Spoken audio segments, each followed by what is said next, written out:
Assalamualaikum dan selamat sejahtera. Kumpulan kami ingin membentangkan tentang tugasan pembentangan bagi subjek Personality Ulul Albab NCC 3006. Sebelum itu kami ingin memperkenalkan ahli kumpulan kami, iaitu yang pertama Azim Fikri S55115, yang kedua Nur Afiqah binti Nur Azmi S56200, dan yang ketiga Nur Sabrina binti Junuh S56414, Zakwan Zulkifli S55104, dan yang terakhir Alif Yusuf S56443.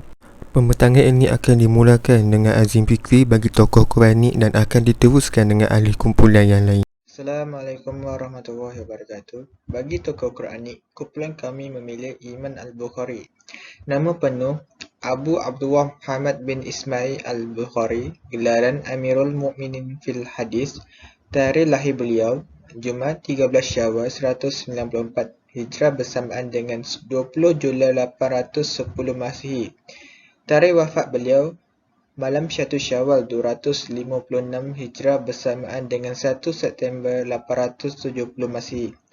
Sumbangan beliau ialah menyusun kitab Sahih Al-Bukhari yang merupakan sumbangan paling besar dalam umat Islam, menghasilkan kitab-kitab dalam bidang sejarah seperti Al-Tarikh Al-Kabir, Al-Tarikh Al-Awsat dan Al-Tarikh Al-Saghir. Menulis kitab dalam bidang tafsir seperti Al-Tafsir Al-Kabir, menghasilkan kitab dalam bidang lain seperti Al-Wujdan, Al-Mabsud, Al-Hibah dan lain.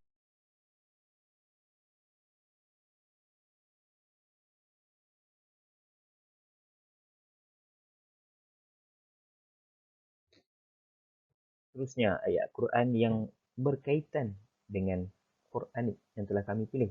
Yang pertama adalah daripada firman Allah Subhanahu wa taala, a'udzubillahi minasyaitonir rajim. Ya'lamuna zahiran minal hayatid dunya wa hum 'anil akhirati hum ghafilun. Yang bermaksud mereka hanya mengetahui yang lahir sahaja dari kehidupan dunia, sedangkan mereka lalai tentang kehidupan akhirat. Daripada surah Ar-Rum ayat 30. Apa yang dapat kita simpulkan daripada ayat tersebut adalah kebanyakan manusia mereka terpesona dan leka akan kemewahan, kesenangan hidup di dunia, sedangkan mereka lalai tentang apa yang dijanjikan oleh Allah Subhanahu wa taala tentang siksaan, kesenangan, kehidupan di akhirat kelak.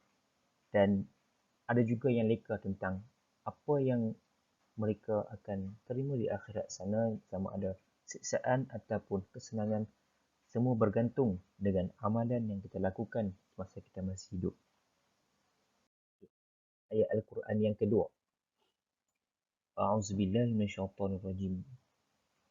يا أيها الذين آمنوا إذا قيل لكم تفسحوا في المجالس فافسحوا يفسح الله لكم وإذا قيل انشزوا فانشزوا يرفع الله الذين آمنوا منكم والذين أوتوا العلم درجات Wallahu bima ta'maluna khabir. Yang bermaksud, hai orang-orang yang beriman, apabila dikatakan kepadamu berlapang-lapanglah dalam majlis, maka lapangkanlah, nescaya Allah akan memberikanmu kelapangan untukmu. Dan apabila dikatakan berdirilah kamu, maka berdirilah, nescaya Allah akan meninggikan orang-orang yang beriman di antaramu dan orang-orang yang diberikan pengetahuan beberapa darjat. Apa yang dapat kita simpulkan di sini adalah Allah Subhanahu wa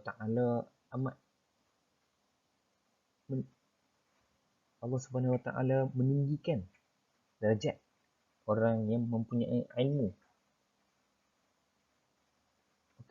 Sebagai rumusan, kehidupan dan amalan yang dapat dicontohi daripada Imam Al-Bukhari, terutama sebagai kehidupan sebagai mahasiswa, ialah antaranya menjadi mahasiswa yang baik dan berilmu dengan berpandukan ilmu yang dipelajari, berusaha menuntut dan mencari ilmu untuk menjadi seorang yang berilmu dan berguna, Sentiasa bersemangat untuk belajar dengan memanfaatkan sesi pembelajaran bersama-sama pensyarah, menerapkan sifat rendah diri dalam berkongsi ilmu dengan orang lain seperti berkongsi ilmu dengan rakan-rakan. Assalamualaikum dan selamat sejahtera. Nama saya Nur Afika binti Nur Azmi. Saya dan rakan saya Nur Sabrina akan menerangkan mengenai tokoh ensiklopedia. Untuk bahagian ini, kami telah memilih tokoh Al-Khwarizmi sebagai tokoh pilihan kami. Jadi saya akan menerangkan biodata Al-Khwarizmi. Nama penuh beliau ialah Abu Abdullah Muhammad Ibn Musa Al-Khwarizmi. Beliau digelar sebagai Al-Khwarizmi. Beliau lahir pada 780 Masihi di Bukhara dan telah wafat pada 850 Masihi di Baghdad.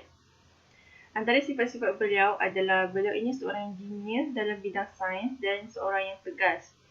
Beliau telah memberikan banyak sumbangan, antaranya adalah memperkenalkan konsep algoritma dan juga algebra, iaitu salah satu kaedah penyelesaian yang menggunakan simbol sebagai pengganti untuk nilai.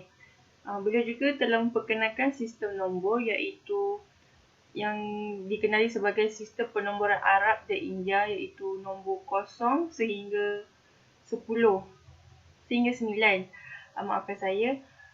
Beliau juga telah menyertakan angka 0 dalam sistem penomboran dan telah mengasaskan titik perpuluhan. Beliau juga adalah saintis yang pertama telah menghasilkan peta dunia. Seterusnya, untuk ayat tadabbur, saya akan menerangkan ayat Al-Quran yang pertama iaitu surah Al-Ankabut ayat 43 yang berbunyi Watilkal amsalu nasribuha linnas wa ma yaqiluha illal alimun. Yang bermaksud dan perumpamaan ini kami buat untuk manusia. Yang bermaksud adalah untuk manusia ini untuk mengambil manfaat dan menjadikan perumpamaan ini sebagai satu pengajaran. Kerana perumpamaan ini adalah salah satu cara untuk memperjelaskan sesuatu ilmu itu. Dan tiada yang memahaminya kecuali orang-orang yang berilmu. Jadi untuk memahami perumpamaan ini seiring dengan maksudnya memahaminya dengan setepat-tepatnya adalah memerlukan orang itu mempunyai ilmu yang ilmunya masuk ke dalam hati. Bila seperti kita tahu, kalau orang tu tidak berilmu, perkara yang jelas pun boleh disalahfahamkan. Apatah lagi perkara-perkara yang memerlukan penelitian untuk difahami. Oleh itu, sekian saja daripada saya. Kemudian saya akan menyerahkan kepada rakan saya Nur Sabrina untuk meneruskan pembentangan. Sekian, terima kasih. Saya Nur Sabrina binti Juno S56414 akan menerangkan dengan lebih detail berkaitan ayat Al-Quran yang kedua iaitu daripada surah Fatir ayat 19 yang berbunyi Wama yastawil a'ma wal basir, yang bermaksud dan tidaklah sama orang yang buta dengan orang yang melihat. A'ma adalah orang yang buta dan wal basir adalah orang yang melihat. Orang yang boleh melihat ni boleh dikategorikan sebagai orang yang beriman yang dapat melihat sesuatu dengan jelas dan dapat membezakan perkara yang baik dan juga perkara yang buruk. Ia juga dapat dikaitkan dengan orang yang berilmu. A'ma adalah orang yang buta, iaitu orang kafir yang tidak dapat membezakan perkara yang baik dan juga perkara yang buruk. Orang yang berilmu ini tindakan dia bukan sahaja memberi faedah kepada diri sendiri, malah juga kepada orang di sekeliling dia. Tetapi sebaliknya bagi orang yang tidak berilmu. Orang yang berilmu ni akan dimuliakan oleh Allah Subhanahu Wa Taala, manakala orang yang tidak berilmu tidak akan dimuliakan oleh Allah Subhanahu Wa Taala. Rumusan daripada kisah Al-Khwarizmi ini, kehidupan dan amalan yang dapat dicontohi daripada sifat Al-Khwarizmi terutama sebagai mahasiswa adalah sentiasa berusaha untuk mempelajari sesuatu ilmu. iaitu sebagai mahasiswa kita perlu mencontohi kesungguhan Al-Khawarizmi ini dalam mempelajari pelbagai ilmu dan akhirnya mahir dalam bidang ilmu bukan sahaja daripada bidang nombor, malah juga daripada kejuruteraan, daripada muzik, falsafah dan juga sebagainya. Beliau tidak pernah berputus asa dalam menimba ilmu pengetahuan dan kesungguhan beliau dapat dibuktikan daripada hasil karya-karya beliau yang terdahulu yang masih digunakan sehingga hari ini. Al-Khawarizmi ini juga walaupun di usia muda, dia juga telah dikenali ataupun merupakan salah seorang tokoh Islam yang terkenal pada masa dahulu. Yang kedua adalah mahasiswa perlulah sentiasa seimbangkan kehidupan dunia dan kehidupan akhirat. Kita sedia maklum bahawa kehidupan sebagai seorang pelajar tidak lari daripada tugasan-tugasan yang perlu disiapkan dan juga perlu melakukan aktiviti-aktiviti lain. Namun walaupun sibuk dalam menuntut ilmu, para pelajar ataupun mahasiswa tidak seharusnya lupa akan tanggungjawab mereka sebagai hamba Allah di dunia ini. Kita dapat contohi Al-Khawarizmi. Beliau tidak pernah lupa akan tuntutan agama walaupun sibuk dalam mempelajari dan mengkaji ilmu. Hal ini juga dapat dikaitkan apabila Al-Khawarizmi juga dikenali sebagai tokoh yang berpengetahuan bukan juga sebagai tokoh yang berpengetahuan ilmu, tetapi dia juga dikenali sebagai seorang tokoh yang alim dan kuat beribadah. Oleh itu amat penting bagi mahasiswa untuk mengendalikan aktiviti harian dengan bijak dan teratur. Sampai di sini saja daripada saya dan Afika berkaitan dengan tokoh ensiklopedia iaitu Al-Khawarizmi. Assalamualaikum, nama saya Alif Akmal bin Yusuf, nombor matrik S56443. Saya akan menerangkan tentang tokoh ijtihadi. Bagi kumpulan kami memilih tokoh Imam Syafi'i sebagai tokoh ijtihadi. Seterusnya, saya akan menerangkan tentang biodata Imam Syafi'i. Nama sebenar Imam Syafi'i adalah Muhammad bin Idris bin Al-Abbas bin Usman bin Syafi'i dan gelaran yang digelarinya adalah Syafi'i sempena nama datuknya, dan dia dikenali juga sebagai bapa usul fiqh, iaitu orang yang mahir dalam bidang fiqh. Tarikh lahirnya adalah 767 Masihi dan tempat lahirnya adalah di Gaza, Palestin. Antara sumbangan Imam Syafi'i adalah yang pertama, mengasaskan kaedah tertentu dalam mensabitkan hukuman. Yang kedua adalah berijtihad mengikut tempat dan masa. Yang ketiga, menghasilkan buku Al-Risalah yang menjadi wujudan umat Islam sehingga kini. Dan terakhir adalah membetulkan fahaman yang salah dalam aliran Mu'tazilah, Syiah dan Khawarij. Seterusnya saya akan menerangkan tentang ayat yang pertama, iaitu orang yang sentiasa bertakwa. Bismillahirrahmanirrahim. Ya ayyuhallazina amanu taqullaha wa tandur nafsu ma qaddamat lil'ad wattaqullah innallaha khabirum bima ta'malun. Yang bererti, wahai orang-orang yang beriman, bertakwalah kepada Allah dengan mengerjakan suruhannya dan meninggalkan larangannya, dan hendaklah tiap-tiap diri melihat dan memerhatikan apa yang dia telah sediakan dari amal-amalnya untuk hari esok, iaitu hari akhirat. Dan sekali lagi diingatkan, bertakwalah kepada Allah, sesungguhnya Allah amat meliputi pengetahuannya akan segala yang kamu kerjakan. Surah Al-Hajj ayat 18. Seterusnya, ayat yang kedua adalah ayat yang berkaitan dengan menjadi orang berilmu akan sedar perkara baik dan buruk. Bismillahirrahmanirrahim. Wa minnan nasi wa dawabi an amin muhtalifu alwanahu kazalik. Innama yahshallahu min ibadihi ulama. Innallaha azizun afur. Dan demikian pula di antara manusia, makhluk bergerak yang bernyawa dan hewan-hewan ternak ada yang bermacam-macam warnanya dan jenisnya. Di antara hamba-hamba Allah yang takut kepadanya hanyalah para ulama. Sungguh Allah Maha Perkasa, Maha Pengampun. Ayat Al-Fatih, ayat yang ke-28. Daripada ayat-ayat tersebut, kita dapat mentafsirkan bahawa orang berilmu akan takut terbuat dosa kerana telah faham akan dosa yang akan ditanggungnya kerana melakukan hal buruk itu. Berbeza jika seseorang tidak mengerti akan dampak yang akan ditimbulkan jika ia melakukan dosa dan tidak takut kepada Allah. Kesimpulannya, kehidupan dan amalan yang dapat dicontohi terutama sebagai mahasiswa daripada ayat-ayat tersebut adalah yang pertama, mahasiswa perlulah berusaha bersungguh dalam mencari ilmu di universiti.